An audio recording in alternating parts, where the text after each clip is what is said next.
We have major Trump health news with a series of new questions after Donald Trump admitted just a few hours ago he was given an MRI during his recent visit to Walter Reed Medical Center. Now, let's hear what he had to say, and then we're going to talk about it. The readout from Walter Reed mentioned advanced medical imaging. Did you get an MRI? Can you tell us what that was? I did. I got an MRI. It was perfect. Yeah. I mean, I gave you the full results. We had an MRI, and in the machine, the whole thing. Yeah. And it was perfect. Yeah. Can you say what in particular they were? You could ask the doctors.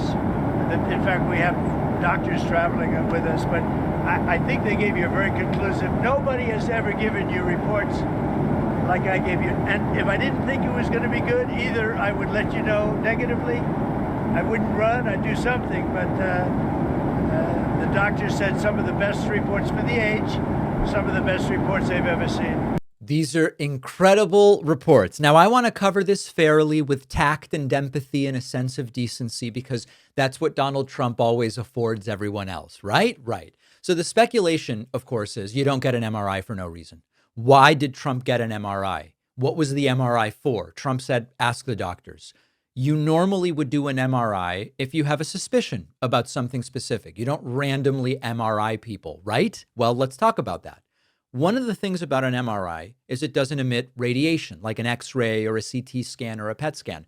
One of the nice things about an MRI is if you have the time, the money, the wherewithal, you can get a full body MRI and not have to balance the information you get with radiation because there's no radiation. And in fact, there are now companies, my doctor told me about some of them, where you can just pay and get a full body MRI. And they can look and, find little things. Now, this is controversial in the medical field.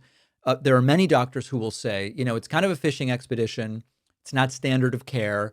It can find meaningless things that we don't know what to do with, little nodules that now you're down the garden path. Now you're testing. Maybe you're doing biopsies. Does it really make sense? We don't always know what to do with the information, but you can get a full body MRI. Now, put that aside for a second. This is the president of the United States. If he wants a full body MRI, or his doctors want a full body MRI, he's going to get a full body MRI. So he could have simply been getting one of these proactive full body MRIs, except he probably didn't. He wasn't really at the hospital that long, if you account for all the things that he had done. A full body MRI by itself is 60 to 90 minutes if you go straight through. It's more if you need dye or contrast for some parts of it. It's more if the patient doesn't want to sit still for 60 to 90 minutes and needs some breaks. Trump was reportedly at Walter Reed 2 to 3 hours total. That makes it not very likely that this was a full body MRI. If it wasn't a full body MRI, then the question is, well, what part of his body were they looking at? What were they looking for? Why do it at all? If Trump is in this top-notch health that is stunning to the doctors, no one can believe how healthy he is, then they should be able to tell us clearly what the MRI was looking for, and it should be no big deal. Now, it is not clear from Donald Trump's statement whether this MRI was a follow-up from an earlier evaluation. Was it separate, a new concern?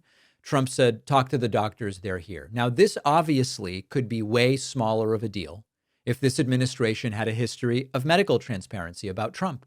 But in reality, they have quite the opposite. Now, I am going to go into full speculation at this point. Full speculation based on a couple emails I got from doctors this morning.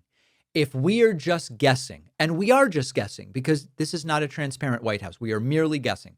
If we're just guessing based on what we know, one would guess that Trump's doctors suspect a stroke. And what a couple doctors that wrote to me, including a neurologist from the audience, said, Trump has the unexplained absences over the last few months where he's gone from cameras for sometimes up to 5-6 days. The swollen ankles, the bruised hands, the swollen eyes. He had the strabismus, the eyes pointing in different directions at an event. Now you do an MRI, maybe of the brain, we don't know.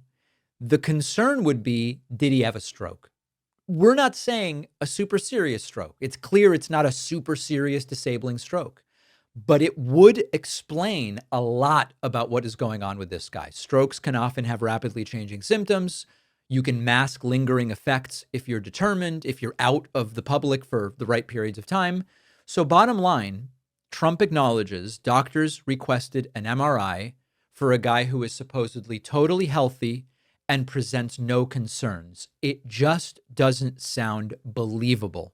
Now, maybe in the next 24, 48 hours, there will be an update. The only problem with these updates is that they usually are too little too late. For example, after everybody could see something was up with Trump's hands and ankles, when it was much too late to be coming out transparently, Caroline Leavitt came out and said, oh, his hand is bruised from shaking hands. Well, that might explain the right hand, but not the left hand. Trump doesn't shake hands with his left hand. And so what we usually get from this White House is too little too late. That doesn't really answer any questions, but it only raises more. That's where we are right now, and we will have to see where we are a few days from now. Sometimes the best snacks are the ones that have been around for a long time. You don't have to reinvent the wheel to get a great snack, and that is what our sponsor Masa is aiming for with their delicious tortilla chips that are made the traditional way. You know I love this stuff, okay? Masa makes their chips with 3 ingredients: organic nixtamalized corn, Redmond real sea salt, and 100% grass-fed beef tallow. The chip is sturdy. I don't want a weak chip that crumbles when I try to dip into the guacamole. I need a sturdy chip, and that is exactly what Masa's tortilla chips do. They also are using non-industrial oils, which pushes the industry away from some of this unsustainable monocropping. I also love that. If you are ready to try the most delicious tortilla chips you've ever had, which are sustainably produced, go to masachips.com/Pakman and use the code Pakman for 25% off your first order. The link is in the description.